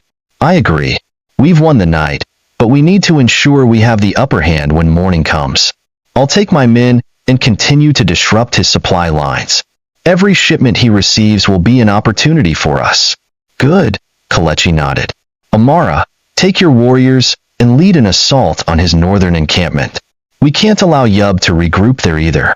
Amara gave a sharp nod, her eyes fierce with resolve. We'll leave before the sun rises. By the time they realize what's happening, we'll be long gone. Kelechi glanced at the men and women gathered around him, their faces illuminated by the faint light of torches. Their bravery was palpable, their loyalty to the cause unwavering. It wasn't just a battle for land anymore. It was a battle for freedom, for the future of AI itself. The war is far from won, Kelechi said, his voice steady. But this is our moment. We'll take the fight to Yub until we've driven him from this land. For AI, for the people, for all of us. We cannot afford to fail. In the capital, King Yub sat in his throne room, his fists clenched in fury. The rebellion had defied him for too long. His most trusted commander, Zuri, had fallen. The loss stung him more than any defeat in battle. She was his eyes, his shadow, the one who struck fear into the hearts of all who opposed him. Now, she was gone, and the rebellion was emboldened. He slammed his fist down on the armrest of his throne. "The rebels think they've won," he muttered, his voice low and dangerous. "But they've only seen a fraction of my wrath. I will burn this rebellion to the ground." His generals stood in silence, waiting for his orders. They had witnessed their king's fury before, and they knew better than to speak unless spoken to. "Prepare the army," Yub finally said, his voice hard and cold. "We march at dawn. We will strike down the rebellion and restore my kingdom. I'll show them what it means to defy me." He turned to one of his advisors, a thin man with a sharp gaze. "Send word to the northern stronghold. The rebels have already struck there, but they won't be able to withstand a full assault." The advisor nodded and hurried away, leaving the king alone in his dark thoughts. Yub's mind turned to the rebellion's leaders. Kelechi had proven himself a formidable opponent, but no matter how skilled he was still just a farmer. And farmers, in Yub's eyes, could never stand against the might of a kingdom. The king's pride burned brighter than ever. The rebellion had dared to challenge his rule, and he would ensure that their uprising would be crushed once and for all. While Yub prepared to unleash his wrath, Kelechi's forces were already on the move. The rebels were swift, moving with the same speed and precision that had taken them to victory in the south. They were a force unlike any AI had ever seen. United, determined, and willing to sacrifice everything for their cause. Ikenna and his warriors were already deep in the king's territory, sabotaging his supply lines and creating chaos. Their mission was simple: disrupt Yub's ability to wage war by cutting off his reinforcements and resources. Each supply convoy they attacked weakened the king's position, bringing them one step closer to victory. Amara, with her warriors, launched an assault on the northern encampment as planned. The rebels moved quickly, striking at the heart of the king's forces before they even knew what had hit them. The northern stronghold, though well defended, was no match for the rebels' surprise tactics. By the time Yub's forces mobilized to counter, the rebels had already vanished into the shadows, leaving destruction in their wake. But as Kelechi's forces made their moves, they knew they had to stay one step ahead. The king's army, though temporarily disrupted, was massive. The rebels couldn't afford to fight on multiple fronts indefinitely. They had to concentrate their efforts, and they had to do it fast. Kelechi's plan was simple: lure Yub's forces into a trap. The king would undoubtedly send his elite soldiers to track them down, and when they did, the rebels would strike with overwhelming force. "We need to hit him before he can regroup," Kelechi said to Ikenna and Amara as they met to discuss their next moves. "If we wait too long, he'll bring in reinforcements, and we'll be fighting a battle we can't win." Ikenna clenched his fists. "We're running out of time. Every hour we wait is another hour the king has to recover. We need to act now." Amara agreed, her eyes sharp. "Then let's make sure he never gets the chance. We know where his forces are gathering. We'll take them out before they can even reach the battlefield." Kelechi smiled grimly. "Exactly. We strike fast, strike hard, and leave nothing behind." The rebellion's forces began to move with a purpose, their target set. It wasn't just about winning a battle anymore, it was about winning the war. The rebels had fought too hard to let this moment slip through their fingers. The morning sun had barely risen when the battle began. Kelechi's forces had set their trap perfectly. The king's elite soldiers, led by his remaining commanders, were marching into the heart of rebel territory, unaware of the ambush awaiting them. Kelechi's forces had positioned themselves in the surrounding hills, ready to strike. As the king's soldiers marched into the open, Kelechi gave the signal. The rebels poured down from the hills like a wave, catching the king's soldiers off guard. The battle was fierce, with sword clashing against sword, cries of battle echoing across the field. The king's soldiers fought valiantly, but they were outnumbered, and the element of surprise was with the rebels. Ikenna and Amara led their forces in a decisive push, flanking the king's army from both sides. Kelechi himself led the charge at the front, cutting down enemy soldiers with ruthless efficiency. Despite the king's men's desperation, The rebels had the upper hand. Their knowledge of the terrain, their swift strikes, and their unity were enough to break through the king's defense. But the battle was far from over. The king's full force was still on its way, and Kelechi knew that victory here would not guarantee their success in the war. They had to keep pushing, keep fighting until they broke Yub's resolve completely. As the sun rose higher, the rebellion's forces pressed on. The tide had turned in their favor, but the final victory was still within reach. Kelechi's heart pounded in his chest as the battle raged around him. He could feel the weight of the moment, the hopes of an entire kingdom resting on their success. But deep down, he knew that the hardest battle was yet to come. The king would never give up easily, and the final confrontation would be a test of strength, strategy, and resolve that would determine the fate of AI forever. The dawn had barely broken, but already the fields of battle were littered with the fallen.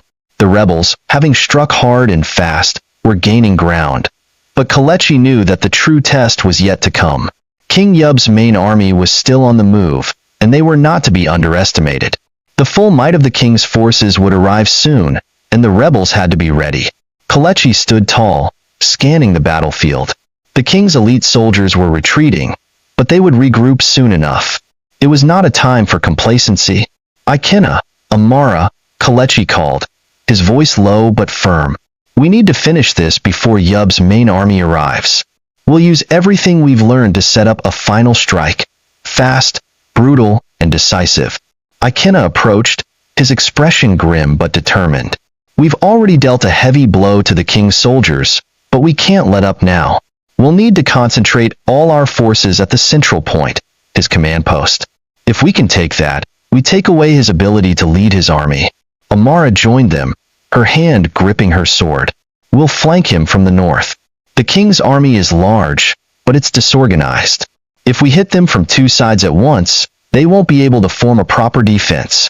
Kelechi nodded, the plan falling into place in his mind. "Exactly. We'll use the terrain to our advantage. We know this land better than they do. Now it's time to use that knowledge against them." With a final nod, Kelechi turned to rally the forces. The rebels gathered once more, their faces determined, their eyes filled with a fire that had only grown stronger through the trials they'd faced. The king's soldiers, despite their discipline, were shaken. Their elite fighters were retreating, and the king's precious shadow guard had been all but decimated. The rebels, though not without loss, had fought fiercely, and their spirit was unwavering. It was time to finish what they had started. In his fortress, King Yub's rage had reached its peak. The reports of his army's retreat, the failure of his elite soldiers, and the fall of his strongholds only fanned the flames of his wrath. The rebellion had gone too far, and Yub would see them crushed underfoot. He slammed his fist on the stone table, causing the maps and documents to scatter. "I will not be humiliated," he growled. "We will show them the true might of the kingdom." His generals, though nervous, stood resolute. They knew their king would never back down. "Your Majesty, we are gathering the reinforcements," one of them said. "But we must be careful. The rebels are skilled, they know the land well, and they have already proven their ability to strike quickly." "I don't care about their tactics," Yub spat. "We will bury them. We will flood the field with soldiers. They think they have the upper hand, but they are wrong. We will wipe them out." Yub's eyes darkened. "Prepare the main army. We march at once." The king's army began to mobilize, its full force assembling as they marched toward the heart of the battlefield. The king had called on his best soldiers, his strongest warriors, and they were all prepared to end this rebellion once and for all. Kelechi's forces, though outnumbered, stood ready. The battle ahead would be their most critical one yet. If they could defeat Yub's main army, the rebellion would have won, and the kingdom of AI would be free. But if they failed, it would be the end. The rebels took their positions, their faces set with grim determination. They were in the forests and hills that flanked the main battlefield, ready to strike from both sides. Ikena's forces would move in from the west, while Amara's group would attack from the north. Kelechi himself would lead the charge at the heart of the king's army, cutting through their lines with speed and precision. Ikena looked over the forces once more.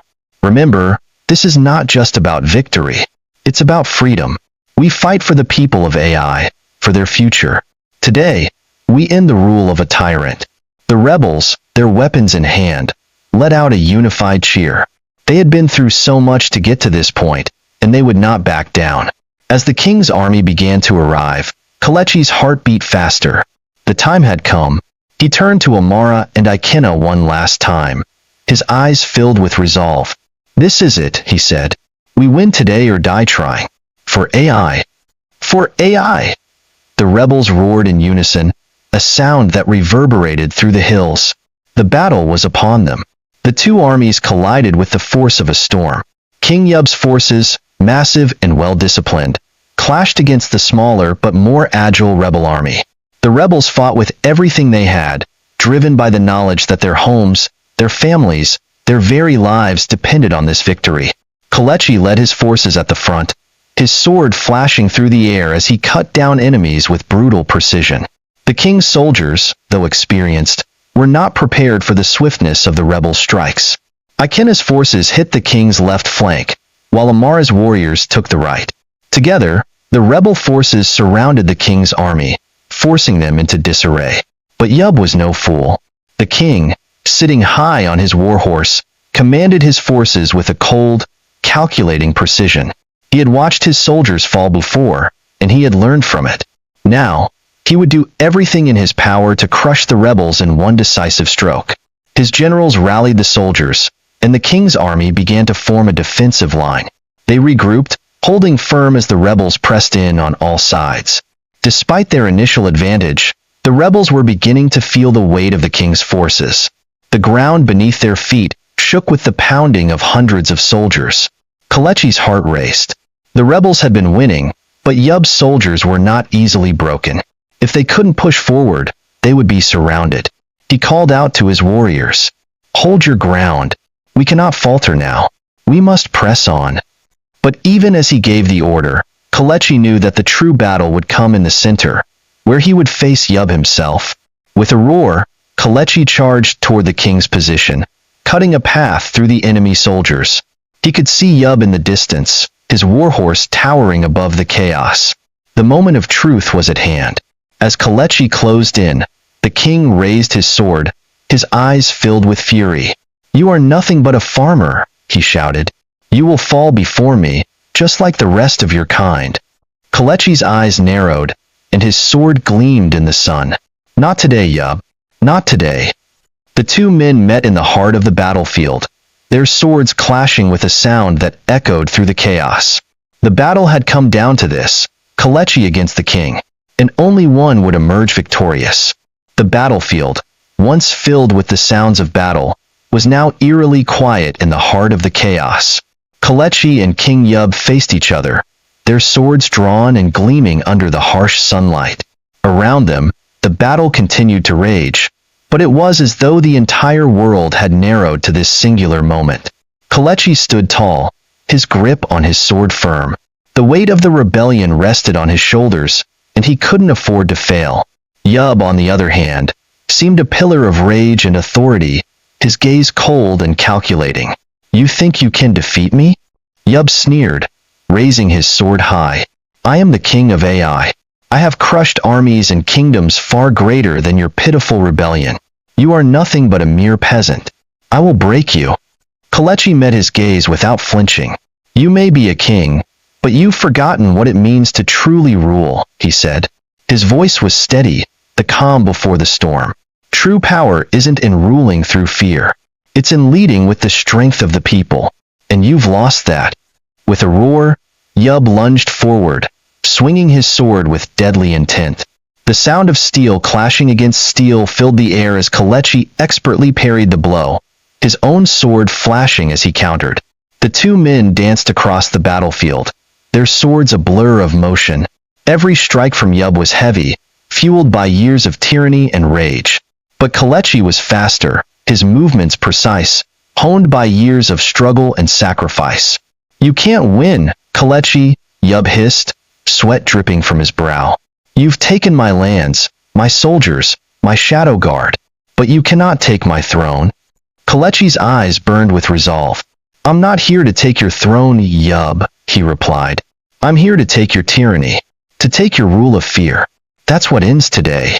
With a swift movement, Kelechi ducked under Yub's blade and delivered a powerful strike to the king's side. Yub grunted, stumbling back, but his eyes flashed with fury. "You think a single blow will end me?" Yub sneered, wiping blood from his lip. "I am the might of AI.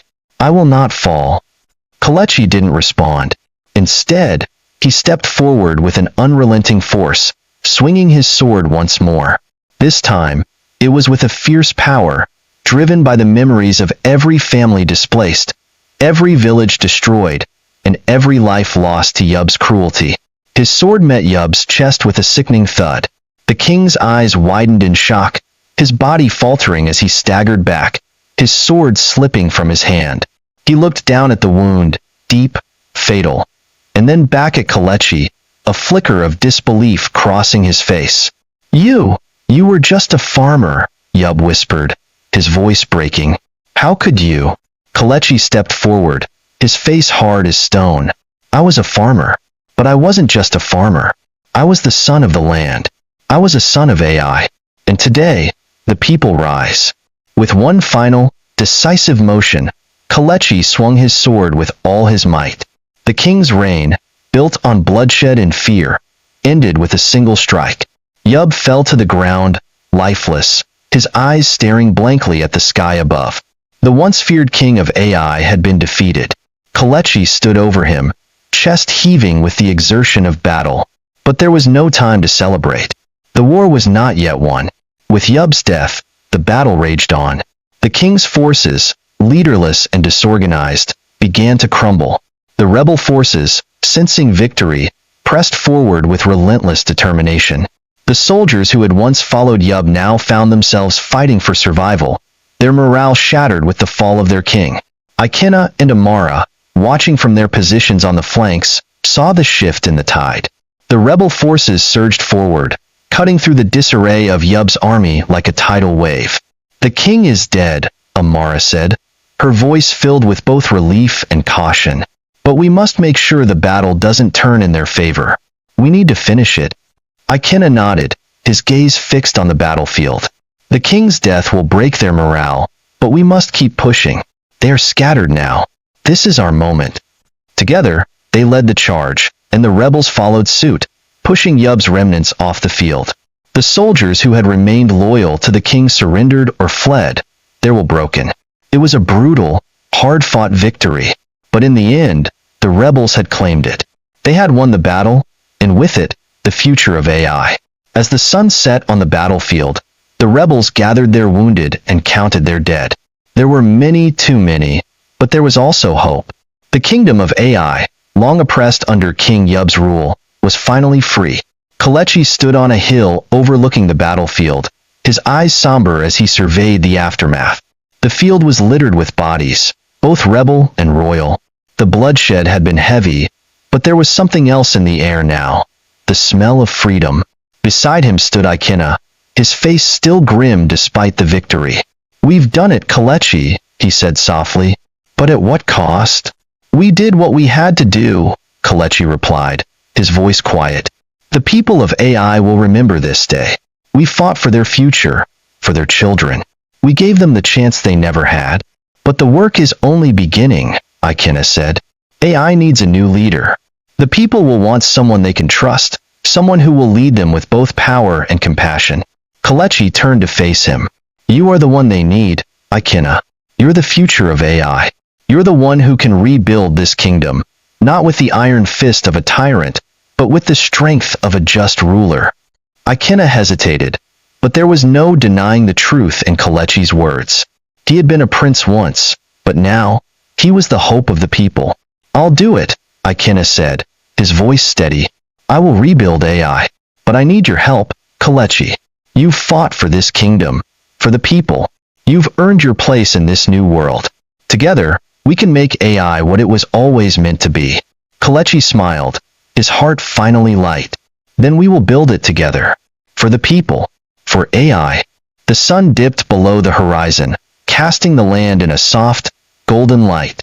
The darkness of Yub's reign had finally been vanquished, and in its place, a new dawn was rising for AI. With Yub's death, AI entered a new era. The rebels, led by Kelechi and Ikena, began the long, difficult work of rebuilding the kingdom. The people, though scarred by years of tyranny, were filled with hope. They had witnessed the fall of their tyrant, and now they would have the chance to rebuild their homes, their lives, and their futures. Kelechi, once a farmer, now became one of the kingdom's most trusted advisors. He worked alongside Ikena, ensuring that the new government would be founded on fairness, justice, and compassion. The roads were long, and the journey ahead was filled with challenges, but AI was free at last. The rebellion had achieved its goal, but the true work, restoring the kingdom and healing its wounds, was just beginning. And together, the rebels, now leaders, would face whatever came next, knowing that the people of AI had a future worth fighting for. The kingdom of AI had been freed from the tyrannical reign of King Yub, but with freedom came the immense responsibility of rebuilding what had been broken. The ruins of the old world lay around them. Burned villages, fields left fallow, and a population torn by years of suffering and fear. It was a daunting task, but one that Kelechi, Ikena, and the other leaders of the rebellion took on with unwavering resolve. Months had passed since the final battle, and while the scars of war still lingered, the air in the kingdom had changed. There was a growing sense of hope among the people. Hope that their new leaders would help them rebuild and create a society where they could live free from fear. Kelechi stood at the edge of a field near the capital, the wind rustling through the tall grass. The land had begun to recover. The people had started to work the farms again, to till the soil and plant new crops. But there was still much work to be done.